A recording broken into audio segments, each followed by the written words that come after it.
2.1 Life of the workers.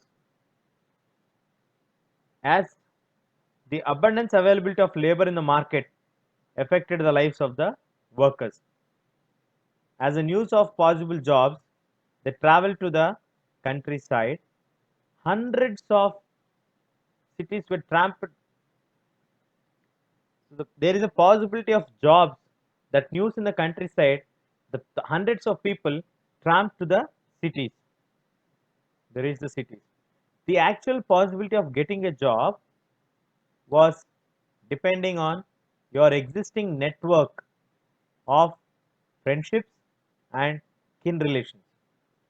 What is this? There is abundance availability of labor, as we discussed in the previous part. There are many people who are moving towards the cities in search of jobs, and there is also news that in the countryside you don't have any jobs, but in the cities there are a lot of industries, so there is a possibility of getting a job there. Now, once you move to the city, how will you get a job? That depends on the network of your friends or your kin relations. If you have a friend or a relative who is working in a factory, you were more likely to get a job quickly when compared to the other people. But if everyone had social connections, not possible for everyone to have good social connectivity or having a person knowing that he is working there. Many job seekers have to wait for weeks and spending their nights under the bridges or in the night shelters. You can see the picture here where the houseless, hungry people have to stay like this. The painting by Samuel Luke Fields in 1874 depicting how the homeless people in London were applying for tickets to stay overnight in a workhouse. See how sad the situation is. Even the small children, you can see the picture here. Even the small children are standing and sleeping. They were holding, they were lifting the children and they were sleeping. The small little girls, you can see the condition here.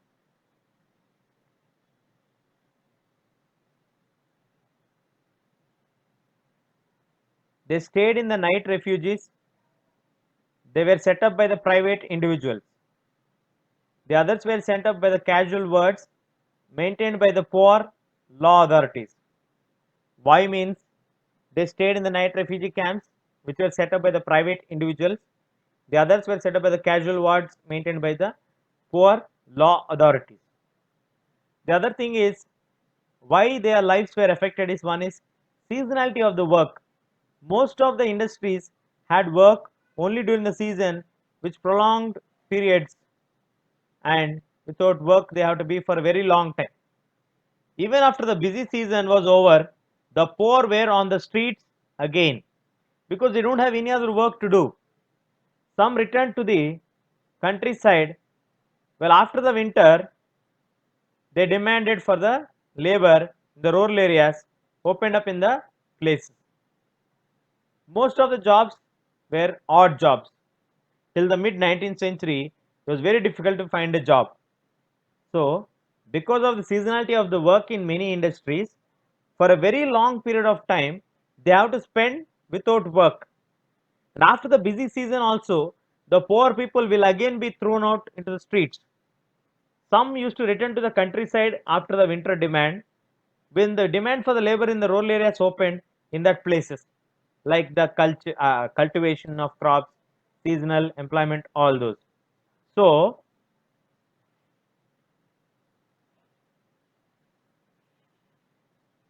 the wages increased somewhat in the early 19th century, but they tell us very little about the welfare of the workers. You have to see how pathetic the conditions were there. The average figures and the variations between the trades and the fluctuations from year to year. It was after the Napoleonic Wars, the prices went very high due to the Napoleonic Wars. The real value of what the worker owned fell significantly, since same wage could not now buy more than few things. Moreover, the income of the workers depended not on the wage rates but the period of employment.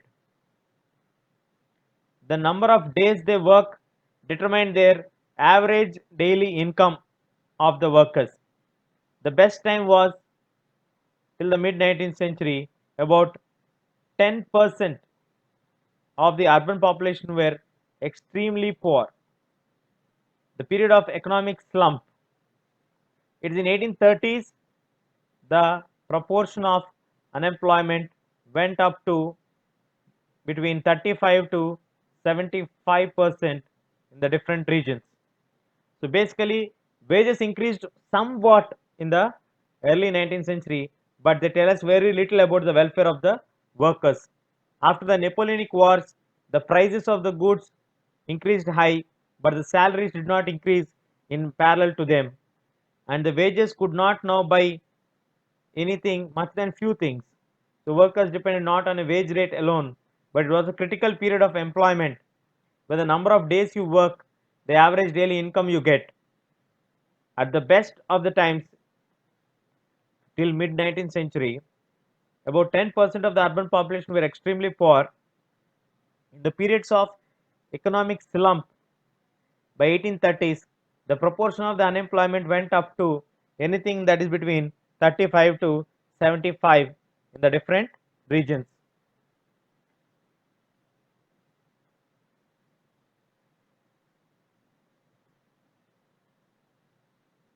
The fear of unemployment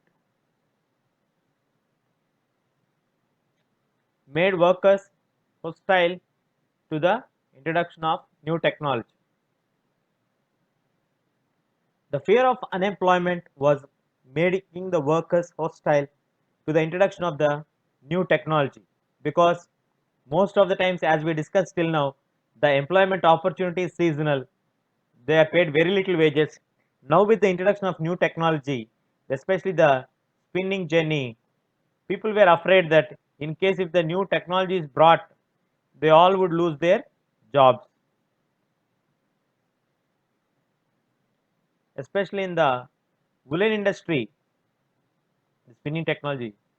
Women who survived on the hand spinning began to attack the new machines. There was a conflict over the introduction of spinning jenny continued for a very long period of time, because they all were scared that they all might lose their existing employment opportunities. It is only by 1840s building activities got intensified in the cities. It also opened up great opportunities of employment. Roads were widened, the new railway stations were built, railway lines were extended, tunnels were dug, drainage and the sewers were laid, rivers embanked, and the number of workers were employed in the transport industry got doubled in 1840s and again doubled in the next 30 years.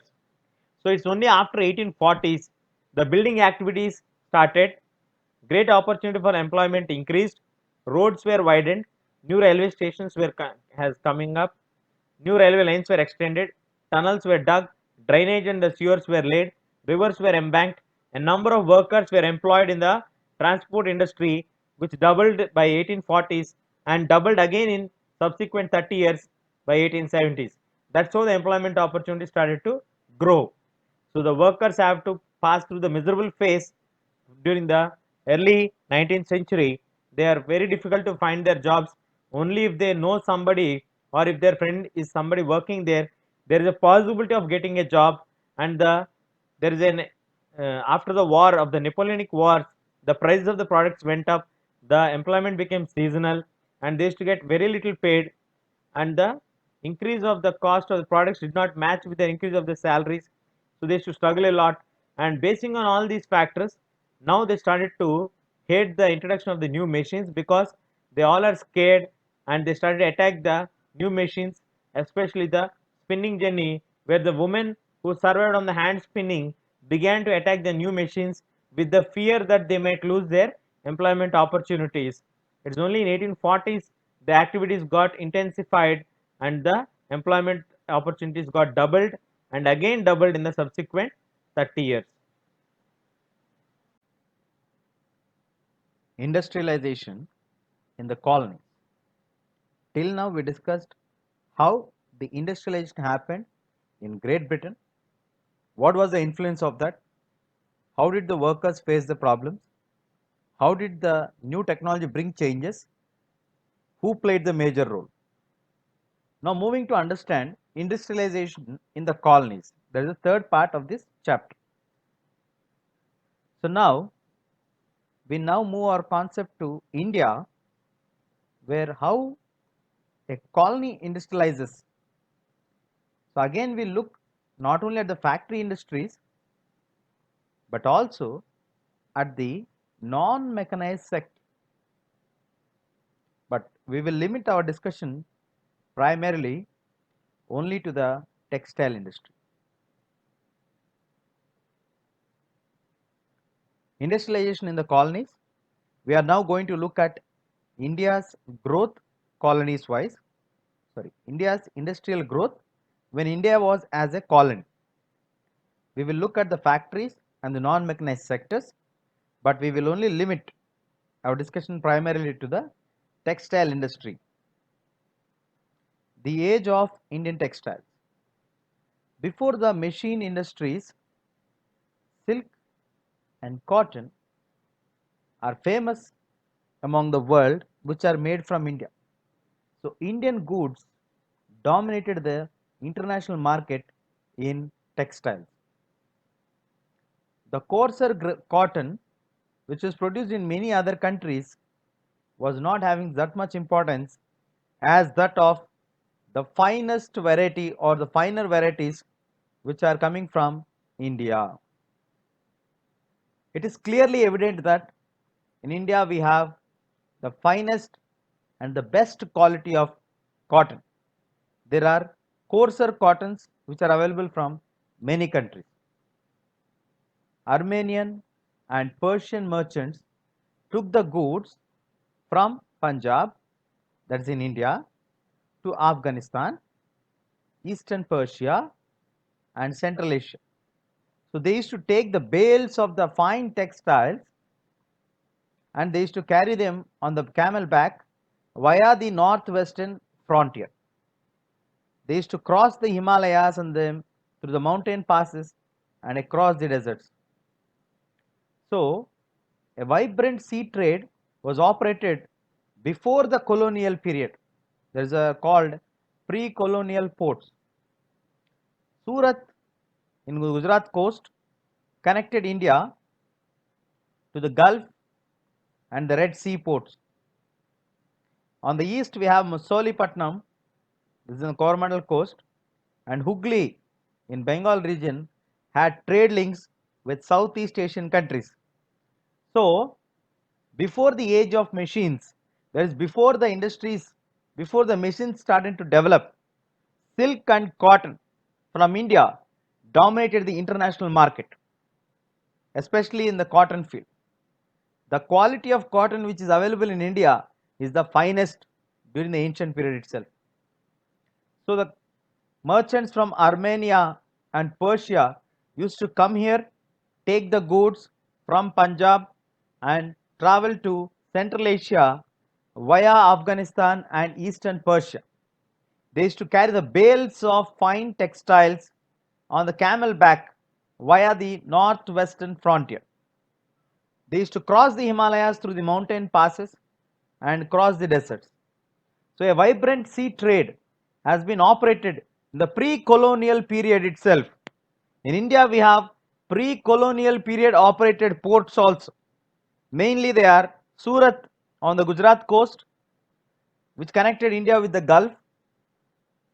We have Masulipatam on the Coromandel coast and Hooghly in the Bengal region, which had trade links with the Southeast Asian ports. So, like this, India is well connected with the Arabian world and also well connected with the Southeast Asian countries. This was the condition before colonial period. What happened to them? How did they operate? A variety of Indian merchants and bankers were involved in the network of export trade. As we all know, if we have to do trading, we need to have people who are providing finance, known as financing the production, carrying the goods, supplying the exporters. Now, the supply merchants link the port towns to the inland regions. So these people used to go to the weavers, procure the woven cotton from them, from the weaving villages, and then carried the supply to the ports. At the ports, the big shippers, export merchants, had brokers who negotiated the price and brought the goods from the supply merchants operating inland. So basically, the Indian merchants and the bankers were involved in a network of export trade. Three main activities were carried by these people: financing the production, carrying the goods, and supplying it to the exporters. The supply merchants used to act as a link between the port towns and the inland regions. They used to go to the weavers, give the advances, then procure the woven cloth on a fixed time, known as the weaving villages, and then they used to carry the supplies to the ports. As the ports are the regions where the big shippers and export merchants used to appoint their brokers to negotiate with the price of the product, and these people used to negotiate with the supply merchants and buy the product from them, which is brought from inland to the port. So like this, the port used to have links with the inland regions. The Indian merchants used to play a vital role in this. So that's how the international trade has been operated pre-colonial period. By 1750s, the network controlled by the Indian merchants started to break down. What happened? Why did it start to break down? What made them to lose their control?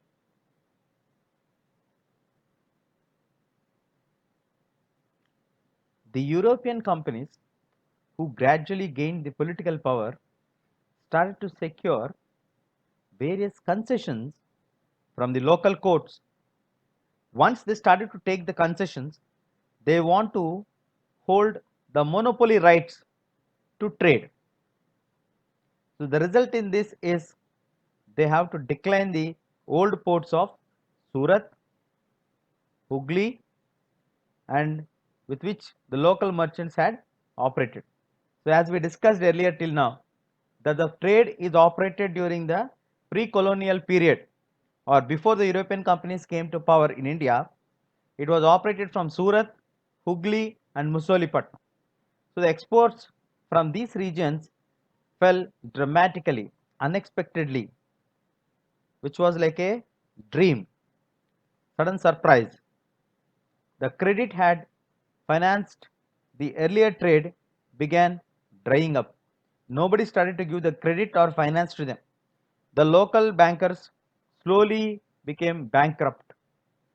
So in the last years of 17th century, the gross value of the trade through Surat has been rupees 16 million. By 1740s, it has been slumped to rupees 3 million. So you can see how drastically it fell down.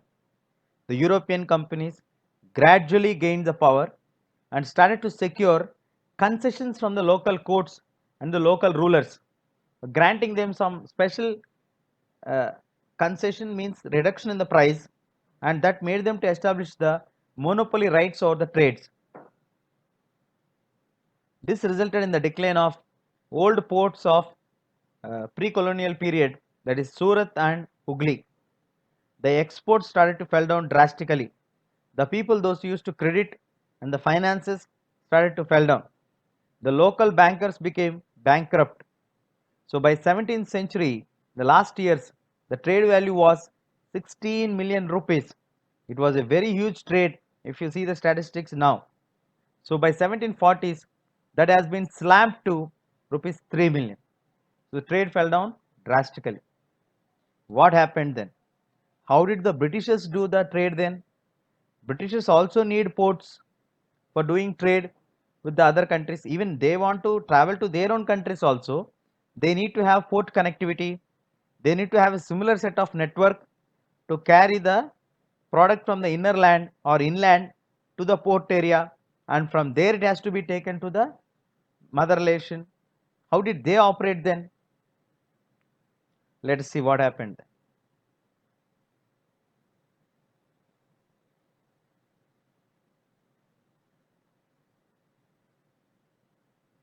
While Surat and Hooghly decayed, Bombay and Calcutta grew. Yes, that's what I was thinking. How did the Britishers do this? When they destroyed the existing trade ports, how did they manage? So they have chosen two new ports. That is, they shifted the old ports to the new ones. That was an indicator of colonial power. Oh, it was seen like that. If we have to operate the new trade, we need to have new ports under our control, where what we decide will be the final thing. It's not the local Indian merchants who will decide. So the trade now is done through new ports that came to be controlled by European companies, which was carried in European ships.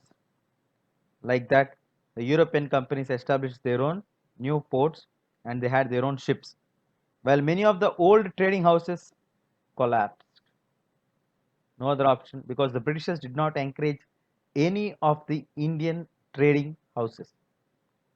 Those that wanted to survive have to now operate within the network shaped by the European trading companies. If you still want to do trading, you have to agree to the conditions which are kept by the European companies, and then only they will permit you to operate in this system. Like this, the Britishers established new port centers and decayed the old existing pre-colonial port centers like Surat and Hooghly. They made new ports, that is Bombay and Calcutta, a bit close by, and they started to operate from there. And slowly the Indian trading houses started to collapse while the British traders started to grow. They started to operate from the company side as well as their own ships. Even if you want to participate in that, you need to accept the terms and conditions of the British companies or European trading companies. This has left a deep impact on the lives of the weavers and other artisans. What happened to the weavers?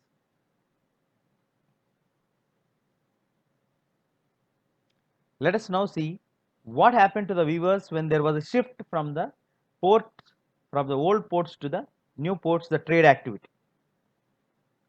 The consolidation of the East India Company's power after 1760s did not initially lead to the decline of textile exports from India. It is a key point to be noted. Before 1760s, our ports were operating well. It is only after 1757 and 1764 wars, that is the Battle of Plassey and Battle of Buxar, the English East India Company consolidated its power. But initially they did not look at the textile exports from India. So the textile exports were going better during that period. The British cotton industries now has not yet expanded, and Indian fine textiles were in great demand in Europe. So in other words, we can say that the English East India Company was focusing only on gaining political control rather than looking at Indian fine textiles having demand in Europe. So the company was keen on expanding the textile exports from India. So Indian weavers had a good time till the Britishers did not enter into the textile industry. Before establishing the political power in Bengal and Carnatic in 1760s and 1770s, English East India Company has found it difficult to ensure regular supplies of export. Oh, the Britishers had a problem exporting cotton for their companies as raw material. It's not only the Britishers, it is the French, the Dutch,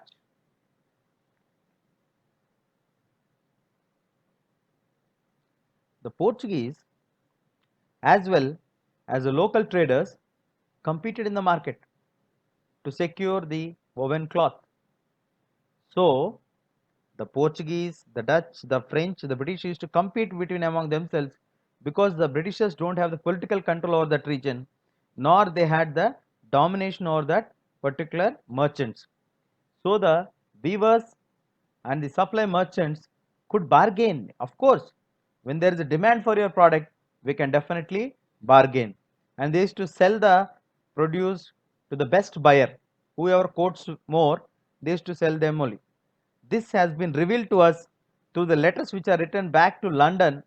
The company officials continuously complained about the difficulties of supply and the high prices. Dear sir, it's becoming very difficult for us to buy the cotton because we have a lot of competition and we cannot supply it because it's very costly and they need it in heavy amounts or huge amounts. So, however, this situation changed once the East India Company established the political power. It could assert its monopoly trade or rights on the trade and develop a system of management. What was that system of management? To control and eliminate the competition. Oh, because they were facing difficulties of supply and high prices, they started to develop their monopoly rights and also developed a system of management and control that would eliminate the competition and the control cost. They want to ensure regular supplies of cotton and silk for their companies. This is did through a series of steps. It is not done in one step. First, they were struggling to ensure supply for their companies because there is a lot of competition. Later, they developed a system of management which can control and eliminate the competition, control the cost, ensure regular supplies of cotton and silk. What was the first step that was taken? It was not done in one day or overnight. It has a series of steps. The first step was the company tried to eliminate the existing traders or the brokers connected with the cloth trade. So if they are eliminated, who will replace them? A simple point.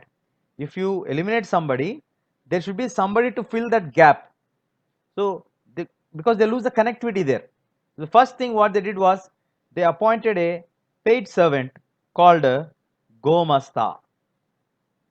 What is his duty? The Gomasta's duty is to supervise the weavers. What else he will do? He will collect the supplies and also examine the quality of cloth. So they removed the existing traders, brokers, and they started to appoint new people known as Gomasta, and his duty is to supervise, collect supplies, and examine the quality of cloth. How they are able to do like this? Because now they are having the political power in their hands. They are the masters of the land. Second thing, they now prevented company weavers from dealing with other weavers. They start to isolate the weavers. One way of doing this was by giving them advances. Once the order was placed, weavers were given loans to purchase the raw material of their production. And once the raw material is taken, or once you take the loan, you should hand over the cloth to the Gomasta. They could not do it for any other trader. So initially they offered them advances, and we all know the villagers don't have sufficient source of income, so they were looking for the alternative incomes that made them eagerly to take the advances. At the same time, when you give them the advances, they were bound to do work for us. So like that they cannot do the work for anybody else. Like that they prevented the weavers coming in contact with other merchants or traders. Now, obviously, as the loans flowed in, the demand for the fine textiles expanded. Weavers, unknowing about these kind of tactics played by the company, they eagerly took the advances. hoping to earn more because they need money. They don't have any other source. They have only small plots of lands for which they were earlier cultivating and also doing weaving. So now they want to produce and take care of their own family needs. So now they had to lease out the lands and devote all their time to weaving. The orders were so huge, one individual cannot do, the whole family has to do, and the family has to do for all the days. In fact, they required labor for of the entire family, and also the children, women, all are engaged at different stages of the process. So the advances were good, the work also was high. So they used to manage by making all the family members work. However, many weaving villages, there were reports that had clashes between the weavers and gomastas. Why means earlier the supply merchants had very often lived within the weaving villages. So they used to had close relationships with the weavers, looking after their needs, helping them at the time of crisis was the duty of the supply merchant. The new Gomastas are mostly outsiders. They don't have any long-term social link with the village. They most of the times acted arrogantly and marched into the village with sepoys. Who is a sepoy? The Britishers pronounced the word sipahi, which means an Indian soldier in the service of the British. So British people employed Indians as soldiers, known as Indian soldiers under British service, and also the peons, the assistants to them. And they punished the weavers for delay in supply, often beating and flogging them. If you failed to give the delivery of the cotton, you were beaten and flogged. Now the weavers lost the space to bargain for price. They have to sell to different buyers. Now there is no option for them to sell to any different buyers. The price they received from the company was miserably low, and the loans they had accepted tied them to the company. So the weavers are given loans. Unknowing about the strategy of the company, the weavers have taken it, and the weavers are monitored, supervised, and the supply is taken from them by gomastas. Gomastas basically are non-local people or from out of the village. Earlier, the supply merchants used to be within the village and they used to have close relationships with the weavers. But the Gomastas are not like that. They used to be arrogant and marched into the villages with the Sipahis or the Sepoys, which are Indian soldiers working under the British services. And if you delay in supply of your cotton, which has to be given, they were often beaten and flogged the weavers. The weavers lost the space to bargain for price and sell to different buyers because they have already taken the loan amount as advance. They received from the company price was miserably low and the loans were very high. So they can't do anything else but tying themselves to the company and working for a company for a long period of time. Like this, the weavers' connectivity with the other merchants was disturbed. The weavers were taken into the control of the British company.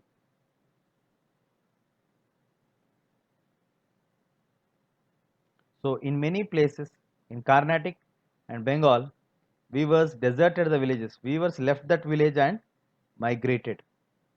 They started setting up of looms in other villages where they had some family relation to escape from the clutches of the British rule. Elsewhere, weavers along with the village traders revolted, opposing the company and its officials. Over a time, weavers began to refuse the loans and closed down their workshops and asked for agricultural labor. Like this, the cotton weavers faced a new set of problems after the British East India Company established their control over the ports and in the Bengal and Carnatic region. Manchester comes to India. In 1772, Henry Patullo, a company official, had ventured saying that how the Indian textile demands are going to be. Indian textiles could never reduce the demand because no other nation in the world has produced such a good and same quality. So yet in the beginning of 19th century we see the beginning of a long decline of textile exports from India. In 1772, Henry Patullo, a company official, said that the demand for the Indian textiles can never reduce for the simple reason that is no other nation can produce such good and same quality, a fine quality. But still, we have seen by 19th century the beginning a long decline of textile exports from India. The statistics reveal that exactly what happened. In 1811 and 12, the price accounted for 33% of India's exports. By 1850-51, it is not more than 3%. Did the company officials say wrong? Or what went wrong? Why did this happen? Why were its implications? Or what were its implications? Let us see now.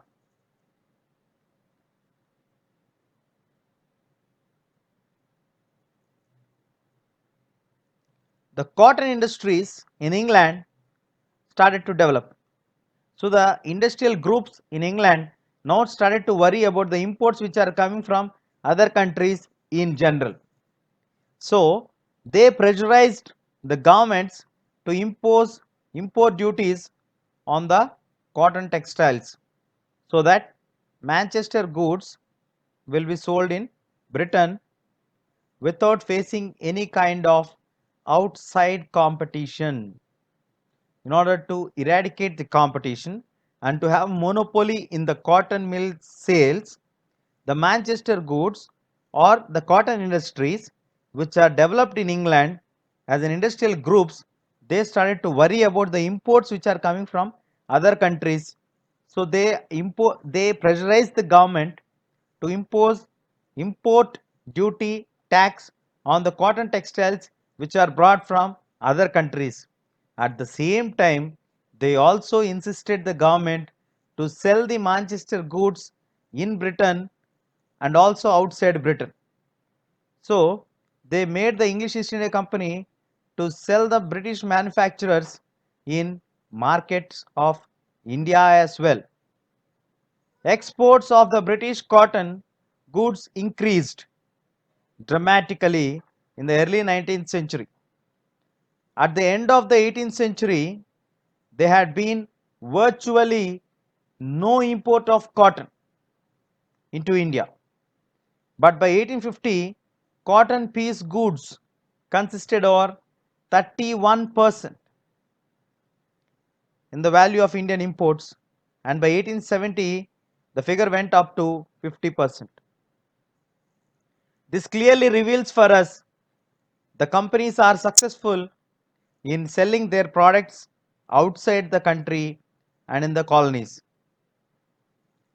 Weavers in India have to face now two problems at the same time. One is export market getting collapsed and the other one is local market shrank. So they are being glutted with imports from Manchester. The Manchester imports start to flood into the markets. Products which are produced by the machines are at lower cost because their imported cotton goods are so cheap that the weavers could not easily compete with them. As we know, the handmade goods always have skills required, uniqueness, and quality is good. But when it comes to the machine made goods, they are always uniform and they are not so costly when compared to the handmade goods. The reports from most of the weaving regions of India narrated the stories of decline and desolation. In 1860s, weavers faced a new problem. That is, they could not get sufficient supply of raw cotton of good quality. Why? Because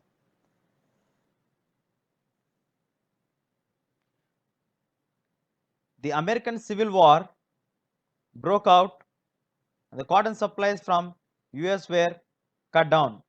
So now Britain turned to India where it needs to get the raw materials from India. So the price of the raw cotton shoot up. Weavers in India were now starving of supplies. They were forced to buy the raw cotton at the exorbitant prices, very costly price. In this situation, weaving could not pay, and by the end of the 19th century, weavers and other craftspeople faced yet another problem. That is, factories in India began production, flooding the market with the machine made goods. So, how could the weavers possibly survive in the industry? So, Manchester goods came to India. The Britishers or the cotton manufacturers in Britain influenced the government and made them to impose import duties on the products which are coming from outside, and they also convinced the government to sell their products out of the country. So in India, the farmers have to face, the weavers have to face two problems at the same time. One is the international market getting collapsed. Second one, the local market getting shrink. And the third problem, what new problem which came to them was there was a shortage in the supply of quality of cotton, the good quality of cotton. Because when the American Civil War broke out, the cotton supplies from the US were cut off. So British looked for the alternatives. That is, it turned towards India. So the raw cotton from India price increased. Because the raw cotton India's price increased, the weavers in India are already struggling with the lack of market for them. They were forced to buy the raw cotton at the high prices because if they are not willing, the company is ready to take them off. In such situations, weaving could not pay anything back to the weaver. So, in the 19th century, weavers and other craftspeople have faced these problems, and adding on to their problems, the factories in India also began to do the production and flooding the market with the machine made goods locally. So like this, the weavers started to completely collapse. And what Henry Patula said, the cotton's value, or because India produces the finest and the best quality of cotton, the value of cotton did not come down, but the weavers' lives became miserable. They were taken from here to Britain, manufactured there, and brought back to India as Manchester products. So even today, the value of cotton remains same, but the lives of the weavers became miserable.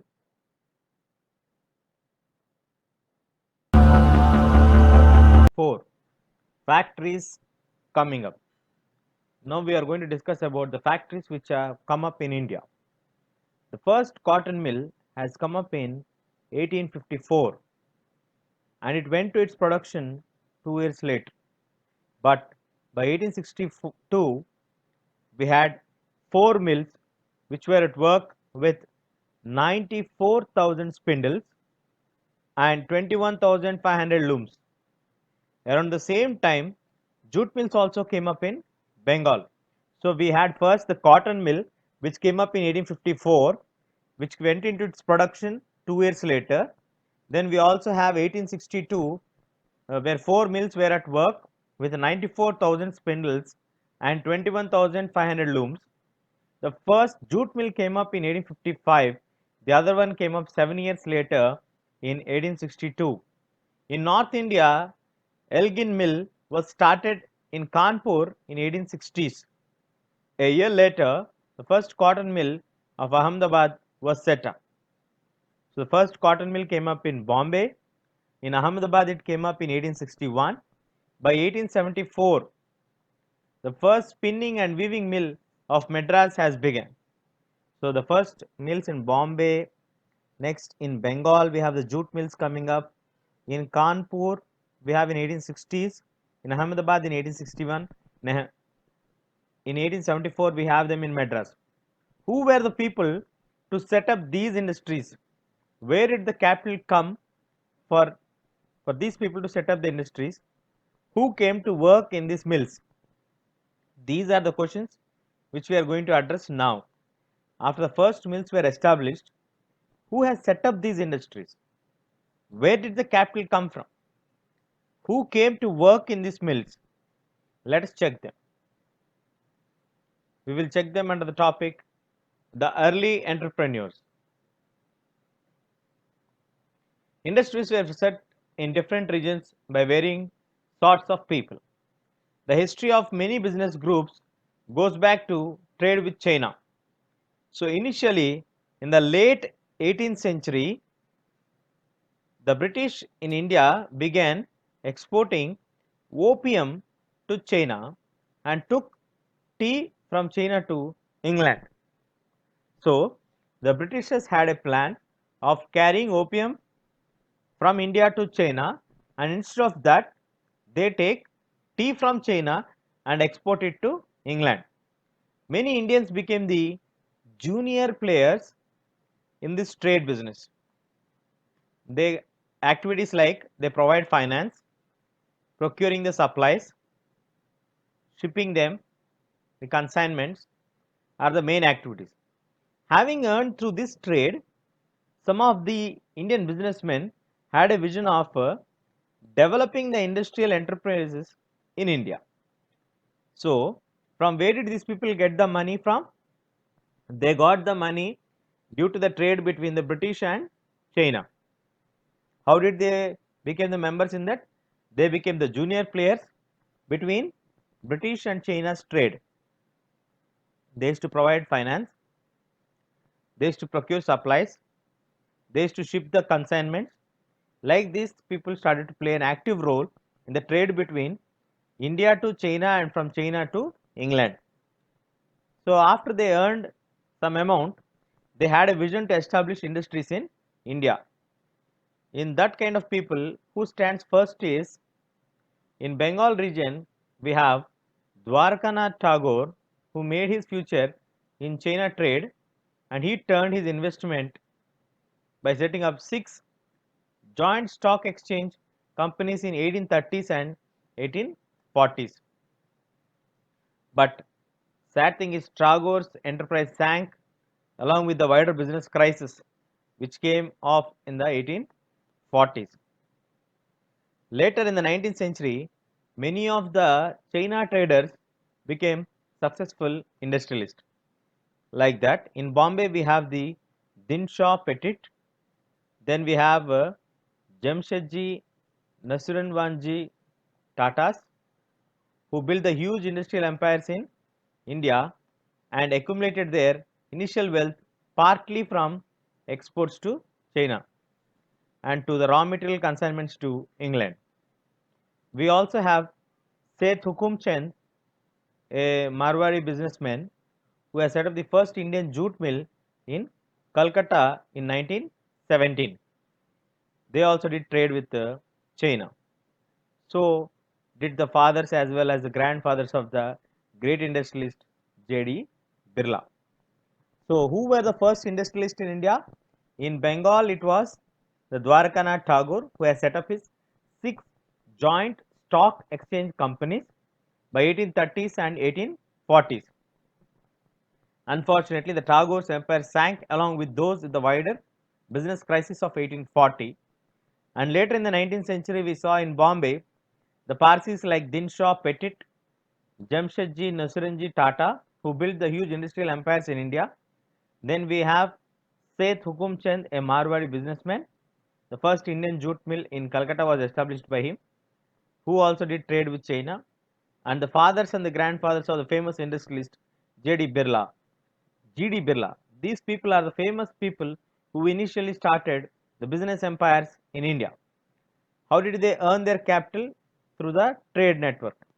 So the capital was also accumulated through other networks. Some of the merchants from Madras traded with the Burma, while the others had the links with the Middle East and the East African countries. So, the commercial group was not directly involved in the external trade. They operated within India, carrying the goods from one place to another. They used to do banking of money, transferring of funds between the cities, and also financing the traders. When opportunities of investments in industries opened up, many of them had set up the factories. So initially, they were not involved actively in any external trade. They used to do carrying of goods from one place to another place, banking of the money, transferring of the funds from one city to another city, from one region to another region safely, financing the traders. These were the activities carried out by the commercial groups initially. Later, when they got the opportunities, they started to invest in the industries and set up the factories. As the colonial control over India trade tightened, the space within the Indian merchants could not function because it was increasingly limited and controlled by the British laws. They were barred from trading with the European or in manufacturing goods, and also they were have to export only mostly the raw materials and food grains. The raw materials include the raw cotton, opium, wheat, indigo, which the Britishers required. Why they allowed them to export only the raw materials of cotton, opium, wheat and indigo means they are required by the Britishers. They are also gradually edged out by the shipping businesses. Till World War I, the European managing agencies in fact control the large sections of the Indian industries. Three of the biggest ones were Bird Hegglers and Co., Andrew Yule and Co., and Jardine Skinner and Co. These agencies mobilized the capital, set up the joint stock exchange companies, and managed them. In most instances, the Indian finances provided capital with the while the European agencies made all the investment and business decisions. So basically, the Indians used to finance them, the British agencies used to do the investment and managing all the business transactions. The European merchant industrialists had their own chambers of commerce, which Indian businessmen were not allowed to join. How did they restrict the Indian players' role in this one? So basically, they did not allow the Indians to take active part in the Chamber of Commerce. Only the Britishers used to be the active members. For all their business activities, the finance is done by the Indian business people only. But still, Indians were not allowed. So basically, in this part, we discussed who were the first traders, in which year it started, how did they earn their finances. First, the history of the business group starts with China, trade with China in the 18th century, where we have seen they have traded with China by supplying them opium, and from there tea to England, cotton to England. They used to operate as junior players, providing finance, procuring supplies, shipping the consignments are the major activities played initially. We have seen in this part the famous business people first started with Dwarkanath Tagore, then the Bombay Parsis Dinsha Petit, Jamshedji Nasuranwanji Tata, who built the industrial empires, then Seth Hukumchand, the Marwari businessman. Then we saw the fathers and the grandfathers of famous industrialist J.D. Birla. We also seen that capital has been accumulated by other networks. There are some merchants who used to trade with Burma and Middle East as well as with East African countries. Initially, the Indians never played any active role. They used to do the external trade, like they used to operate within India, carrying goods from one place to another place, banking money, transferring funds between cities and financing the traders, etc. were the basic things what they used to do initially. When the opportunity has come for them for investments in industries, they start to set up their factories. The colonial control of the Indian trade was tightened. The space within the Indian merchants could not function because of increasingly limited space provided for the Indians. The Indians were barred from trading with the Europe in manufacturing goods. We have to only supply the raw materials like the raw cotton, opium, wheat, indigo. These also are allowed for us only because they are required by the British companies and the British manufacturers. Till the First World War, the managing agencies in fact controlled the large section of the Indian industries. Three of the biggest ones were Bird Hagler and Co., Andrew Yule and Jardine Skinner and Co. These agencies mobilized the capital, set up the joint stock companies and manage them. And most of the finance is given by the Indian financiers, but the investments are made by the European agencies. Business decisions are taken by the European agencies. The European merchant industrialists had their own chamber of commerce in which the Indian business people were not at all allowed to join. So the first question, where did the finances come from? Who were the early entrepreneurs? Is this part what we discussed. Now we will move ahead with where did the workers come from?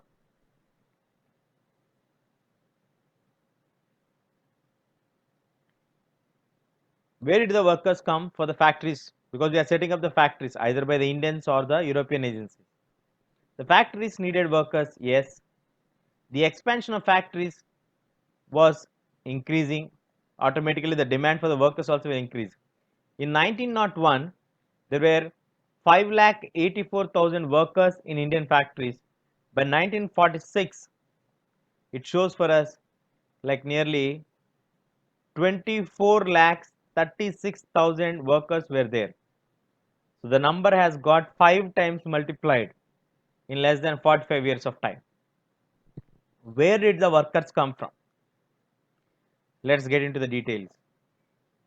In most of the industrial regions, workers came from the districts around that particular industry. The peasants and the artisans who found no work in the villages went to the industrial centers in search of work.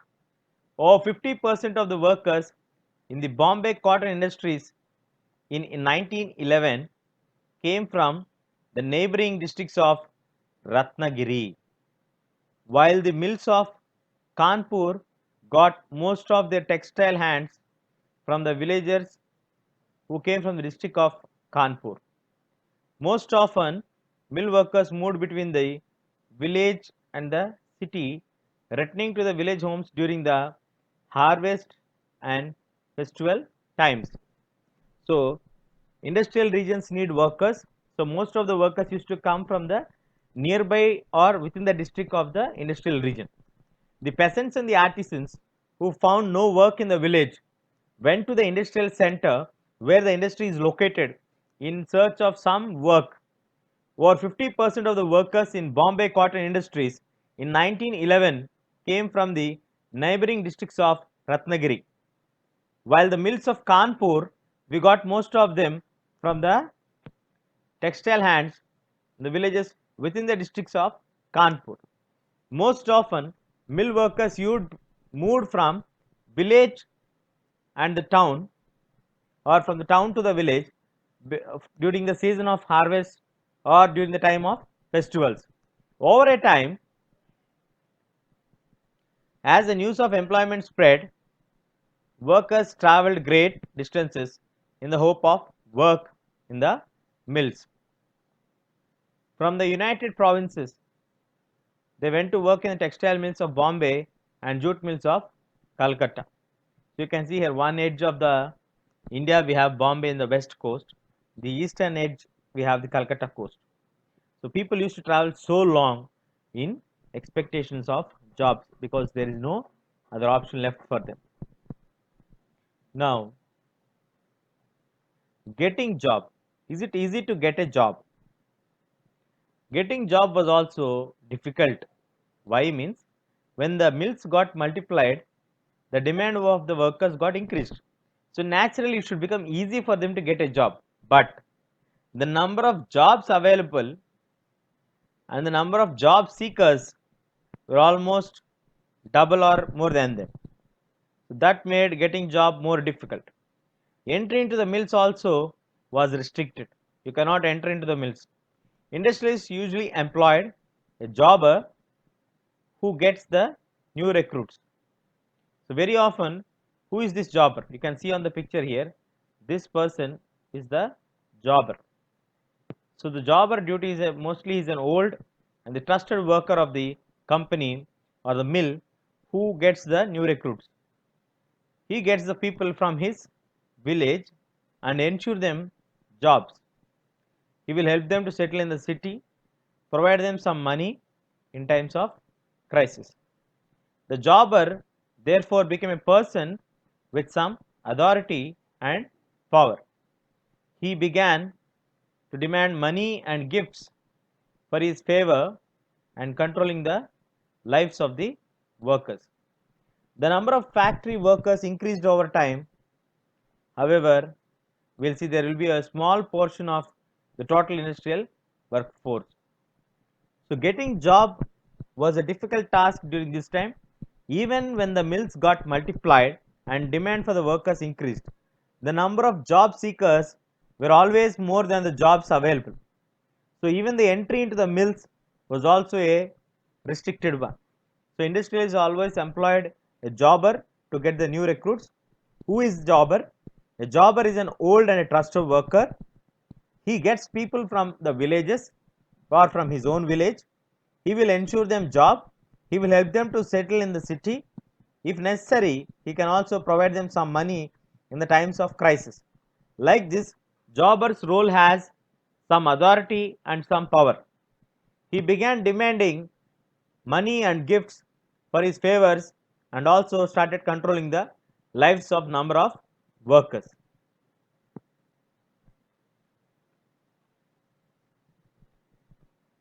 You can see the pictures of the workers working here. Peculiarities of industrial growth is the fifth point in this chapter.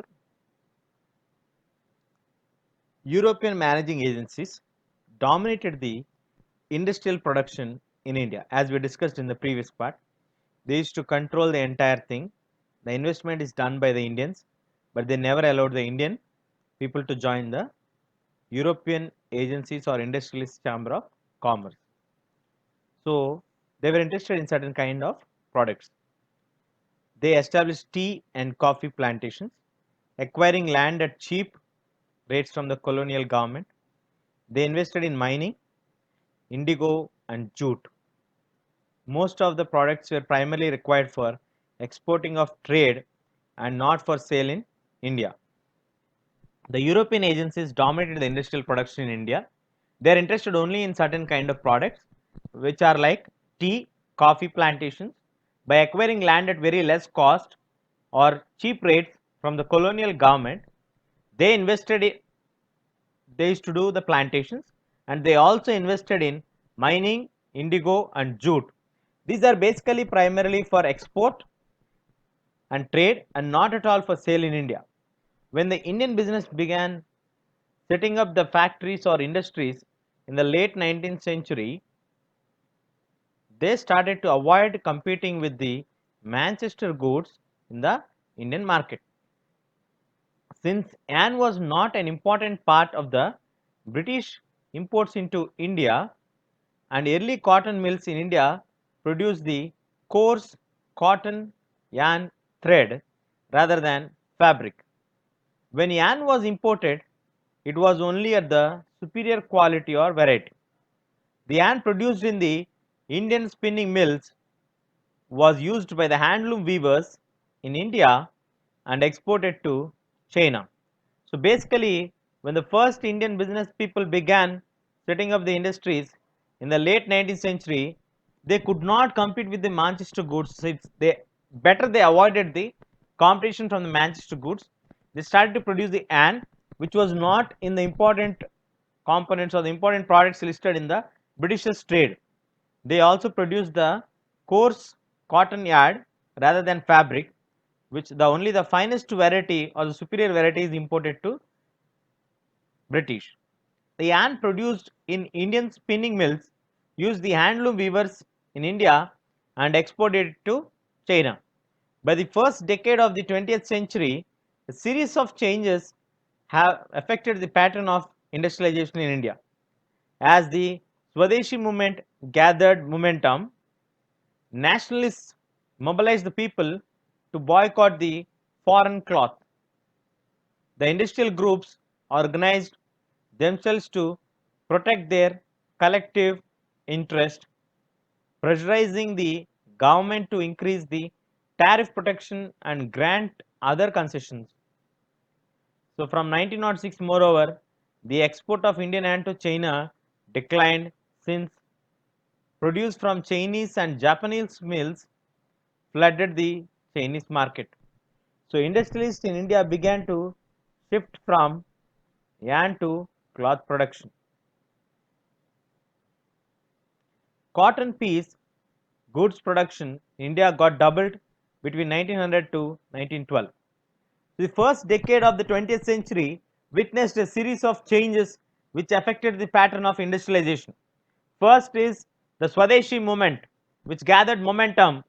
So they started people mobilizing to boycott the foreign goods and use the khadi cloth or the cotton cloth made by the Indians, or the using of the Swadeshi goods, which gave boost to the Indian industries.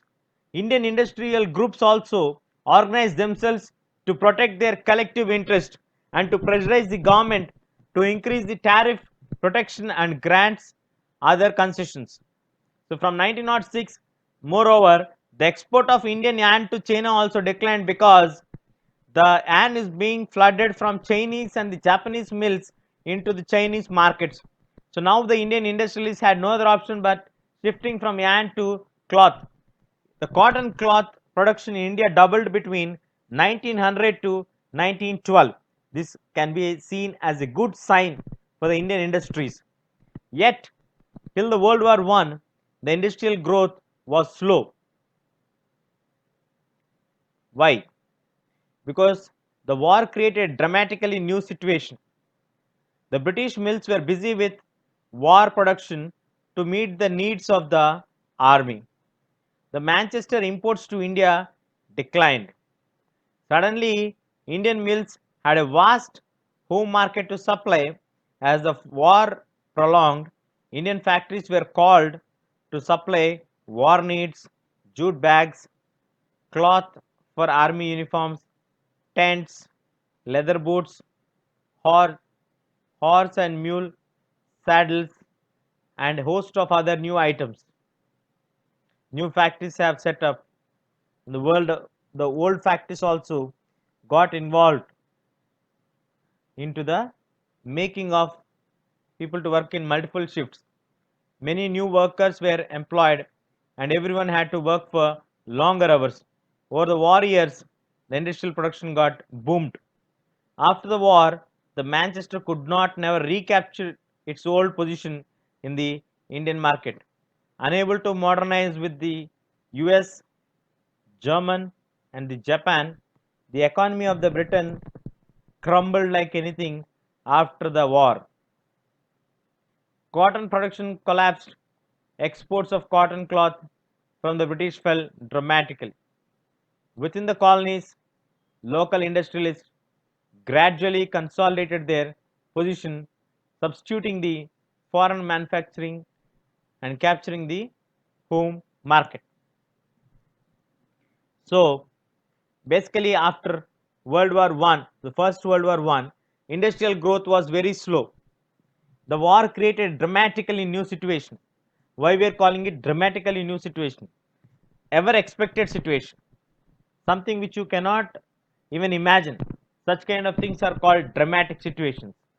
So here we got the Britishers mills. All the mills were busy with the war production because they have to meet the requirements of the army. So the Manchester goods which are imports in India started to decline. So the Indian mills got a vast market, the local market for India, and the war got prolonged. Along with the Indian market, the Indian industries were also called to supply the war needs, jute bags, cloth for army uniforms, tents, leather boots, horse and the mule saddles, and a host of other new things. Now the new factories have been set up to substitute these needs, and also the old factories and the employees start to work for many hours because they have to work for long hours in order to meet the war's requirements. After the war, Manchester could never recapture its old position in the Indian market. Unable to modernize and compete with the US, Germany, and Japan, the economy of the Britain crumbled after the war. Cotton production collapsed and exports of cotton cloth from the Britain fell dramatically.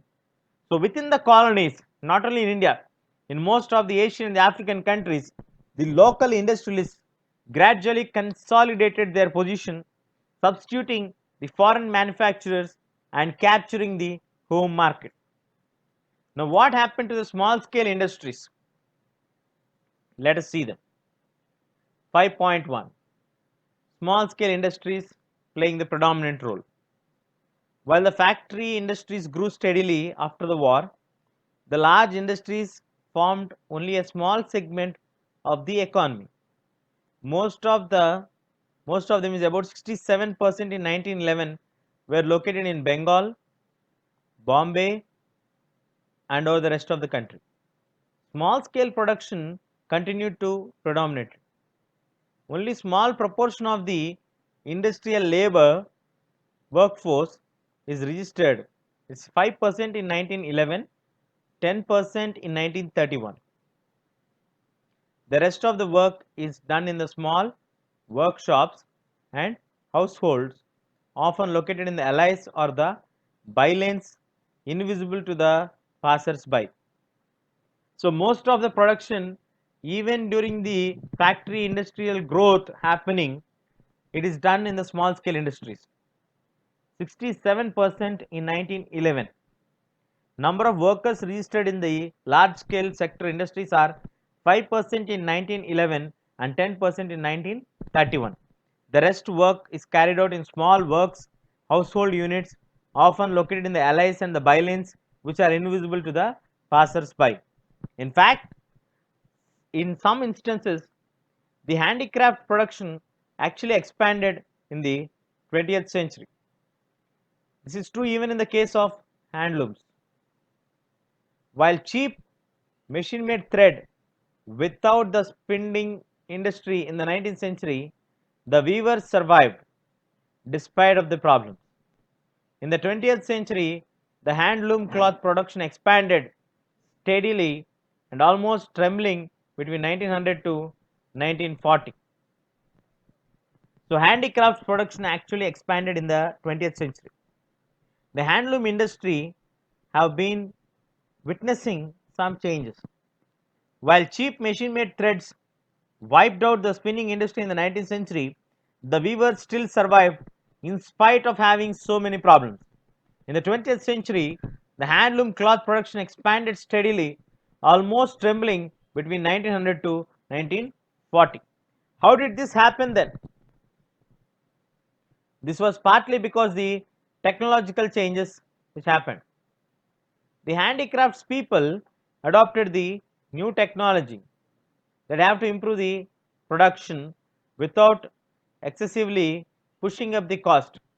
The simplest way how you can expand your business is without increasing the cost, make it available to large number of people so that you have wide options or wide market area where you cover. Then you have number of buyers more. For that you need to increase the production more and make it available to more people. The second is the decade of 20th century, we find weavers using the looms with a fly shuttle. What is a fly shuttle? You can see here.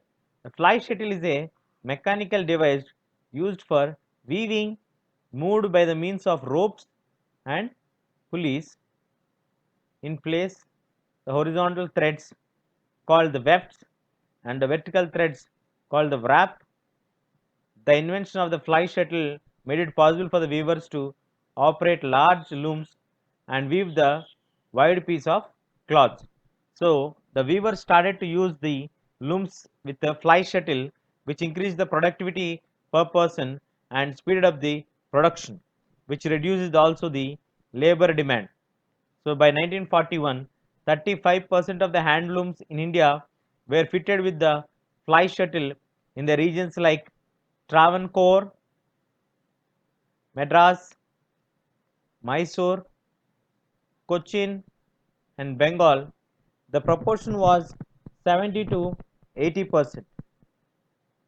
There were several other small innovations that helped the weavers improve their productivity and compete with the mill sector. So how did the mill sector did not influence the small scale industries or the weavers? The handicrafts people have adopted the new technology to improve their production and without excessively pushing up the cost. So if you increase your production without pushing up the cost, then you can supply it for more number of people. As I mentioned you, they started to use the fly shuttle, which is a mechanical device used for weaving by moving the ropes and the pulleys. So this made them to produce more and large pieces or wide pieces of cloth. So by 1941, you can see there 35% of the handloom in India were fitted with the five shuttles in the areas like Travancore, Madras, Mysore, Cochin and the Bengal regions. These small innovations helped the weavers to improve the productivity and capacity and compete with the mill sector. Apart from this, we also have certain groups of weavers with a better position than the others to survive the competition with the mill industries. Among the weavers, some produced the coarse cloth while others wore the finer varieties. The coarser cloth was bought by the poor and the demand fluctuated violently because the poor has a very little capacity of buying the cloth at the time of crisis. But if you produce the finest varieties of cloth, the rich may not have the good source of income by then, but he has his incomes which are in the safety or in the safe hand or other source of income where they always don't fluctuate with the market. They maintain their status quo. So, in the times of bad harvest and famines, when the rural poor had very little to eat and their cash income disappeared, they could not possibly buy the cloth. That's what I am telling you. The worst hit during the times of crisis is the poor. That's why the demand fluctuated. But the demand for the finer varieties bought by the well-to-do was more stable because the rich can buy the even when the poor starved. Famines did not affect the sale of the Banarasi sari or Baluchari saris. Moreover, the mills could not imitate the specialized weaves. The saris were woven borders and the famous lungis, the handkerchiefs of the Madras could not be easily displaced by the mill production. As we discussed in the earlier part of the chapter, there is always demand for the handmade goods than the machine made goods. Machine made goods will always have the uniform variety, but when the handmade good comes, there is unique variety and specially designed. So they are always costly than the machine made goods. The same thing applies here also. The famines did not affect the sale of the Banarasi or the Baluchari saris because the mills could not imitate the specialized weaves for the saris, for the lungis or for the handkerchiefs which are done by the weavers. The weavers and the other craftsmen also continued to expand their production through the 20th century. They did not necessarily prosper. They had hard lives and worked for long hours. Very often, the entire household, including all women and children, also used to work at various stages of production process. But they were not simply remnants of the past times in the ages of factories. Their life and labor was integral part of process of industrialization. So the weavers also started to expand in the 20th century. They did not prosper to great extent, but still they started to work for long hours. Very often the entire household used to work and at various stages of production they used to contribute. So it has been a part and parcel of the process of industrialization about the weavers' lives and their labor. So the regions where the industries flourished is the Punjab, United Provinces. As we discussed in the previous part, from United Provinces, the workers used to travel towards the central province of Bombay or towards the Bengal region in search of some job. So you can imagine how far they used to travel to get a job. So you can understand how much great demand is there for the jobber's role and to get a job. That's why he started to demand the gifts and money for giving a job. Market for the goods. We have seen till now how the British manufacturers attempted to take over the Indian markets.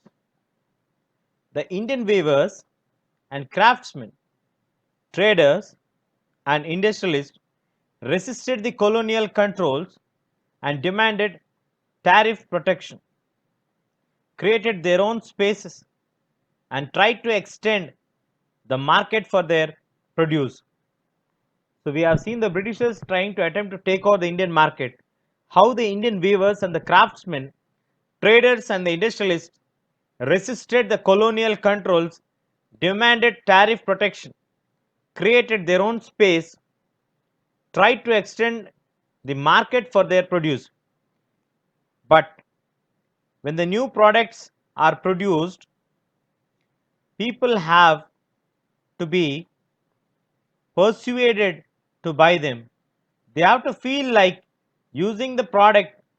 And how was this done? You can see now, whenever any new product comes, we need to convince the buyer to buy them. That process is called persuading them. One way of getting the consumers or creating the market for us is that creating an advertisement.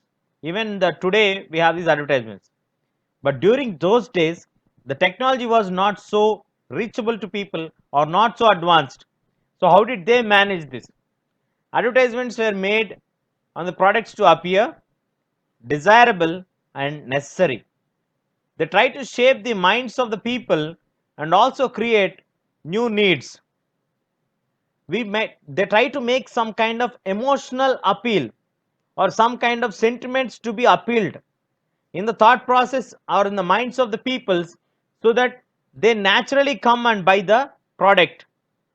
So today we are living in a world where advertisements surround us.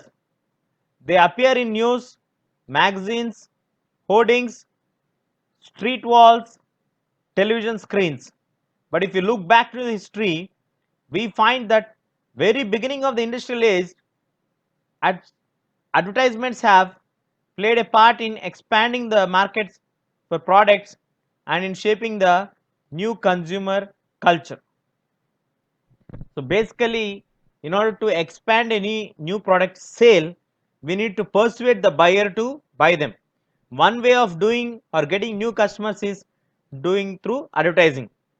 So the advertisements make products appear desirable and necessary. They try to shape the minds of the people and create new needs. Today we are living in the world where most of our worlds are dominated by the advertisements through newspapers, magazines, hoardings, street walls, television screens, or even if you are watching an app, in the bottom or in the upper part of the screen, you find some kind of advertisements. So today we have lot of advertisements flooding us. But back dates in the history, we find even during the industrial beginning age, the advertisements have played a part in expanding the markets for products and shaping a new consumer culture. When Manchester Industries began selling their cloth in India, they put the labels on the cloth bundles, and the labels were named needed to make the place, the manufacturer, and the name of the company familiar to the buyer. The labels are considered to be the mark of the quality. When you see them made in Manchester written in bold label, they were expected to feel confident about buying the cloth. So you try to make an advertisement in such a way that it gives some reputation to the title, and if you have this title figured on your cloth, which gives you some kind of confidence and also assures you the mark of the quality. As today we call them as branded products. The branded products are known for the mark of the quality. So maybe that thought has come from here in the early stage of the industries. So for the Manchester industrialists used to put the cloth on the cloth, the label is made in Manchester written in bold on the labels. That's for the Manchester labels. You can see here 26A Manchester labels early in 20th century. The numerous Indian gods and the goddesses Kartika, Lakshmi, Saraswati are shown in the imported cloth labels, approving the quality of the product being marked. The Maharaja Ranjit Singh on the Manchester label, historic figures are used to create respect for the products. So like this, the marketing also has different strategies. Even during those times, they used to use the images of Indian gods and goddesses, the historical figures like Maharajas, Maharanis, to create respect for the product, as you can see on the screen. Then, but the labels did not only carry the words and the text, they also carried the images also, very often beautifully illustrated. If you look at the other labels, we can have some idea on mind how the manufacturers, their calculations, and how they have appealed to the people. You can see on the right hand side, this side, the sunlight. The sunlight is shown with the God's images. This is a soap advertisement, if I am not wrong.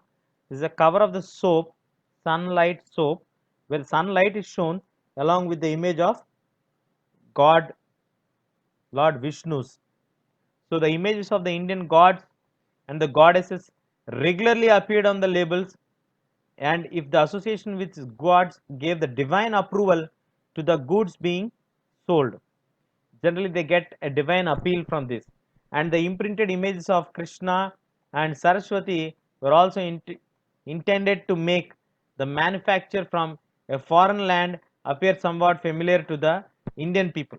This is also a strategy played by the foreign manufacturers to get connected to the Indian people by appealing them on the name of the god by imprinting the images of Krishna or Saraswati or Lord Vishnu. By late 19th century, the manufacturers started to print the calendars. They started to make the printing calendars and popularize their products, so that unlike newspapers and magazines, the calendars were used by people who even could not read, and they were hung in the tea shops, poor people's homes, just as much as offices, middle class apartments, and those who hung the calendars can see the advertisements on day after day, through which the years the calendar. Once again, we see the figures of gods being used to sell new products. So the calendar is one key aspect during this particular period, because if you see the newspapers and the magazines, they are temporary, time bound. Newspaper is hardly one day, magazines are for a month max, but the calendars are there with you for the whole year. So the day after day they watch the advertisements, and calendars are having a wide reach. It can reach to the poor people, middle class people. It is hung in the tea shops, it is hung in the offices, apartments, everywhere. So it can have wider reach. That's why they have started to make the printing calendars. And they also added the images of gods, figures, and the important personages, emperors, nawabs, adored the advertisements and the calendars. The message was very often to say that if you respect the royal figure, then respect this product. So they used to make an appeal by making use of the historical or the royal figure, saying that if you respect the royal figure, then respect this particular product. When the product is being used by the kings or produced under the royal command, its quality could not be questioned. The other important thing is, when you are making any product on the name of the kings or the royal command, the quality is never questioned. They used to have the advantage of doing this also. When the Indian manufacturers advertise the national message or the nationalist message clear and loud, if you care for the nation, then buy the products that are Indians produce. Advertisements became a vehicle for the nationalist message of the Swadeshi. We can see here also Bharat Mata's picture is there, where we can see here the appeal for the Indians about the traditional cloth, if I am not wrong. So it's very clear that in the age of industrialization, that the technological changes, the growth of the factories, making of the new industrial labor, however, have seen hand technology, small scale production, an important part of the landscape industry. So It's very clear for us to conclude now that technology has played a major role in the growth of factories, new industrial labor force, and hand technology and small scale production also remained important in the process of industrialization and also became an important part in the industrial landscape. That's all we have in this chapter. If you have any doubts, do comment below. We'll try to address all your doubts and explain them in the further videos. Thank you and please do subscribe to our channel.